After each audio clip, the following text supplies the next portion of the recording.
चिपळूण येथे एका मुलीला तिच्या भावासमोर आणि आईसमोर पळवून नेण्यात आलं आणि मोठा तणाव त्यामुळे त्या भागात सगळा पसरला आहे. घटना समजल्यानंतर मी तातडीने पुणे एसटी आणि या घटनेचे तपास अधिकारी मांगडे यांच्याशी संपर्क करून चर्चा केली. त्याच्यामध्ये खरं तर घडलेली घटना ही अशा पद्धतीने घडत असेल तर एक पुन्हा एकदा सुरक्षिततेचा प्रश्न आहे, तो ऐरणीवर येत होते. दुसरीकडे पोलिसांनी 7 तपास पथक या निमित्तानं नेमलेले आहेत.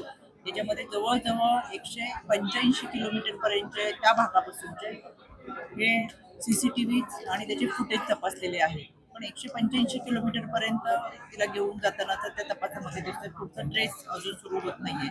पण या निमित्तानं हे 7ही तपास पथक ही युद्ध पातळीवरती काम करतात.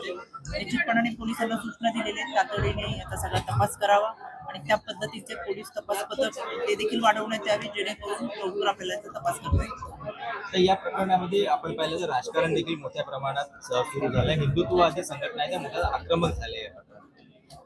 खरं तर आपण पोलिसांना सहकार्य करणं गरजेचं आहे. काही माहिती मिळत असेल तर आपण पोलिसांपर्यंत दिली पाहिजे.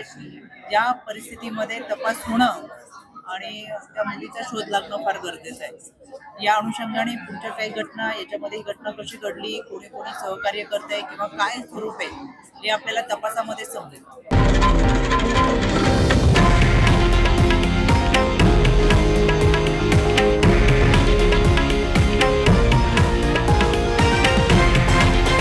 हे आहे देशातील नंबर 1 न्यूज नेटवर्क आणि आपण पाहत आहात TV9 मराठी, एकमेव.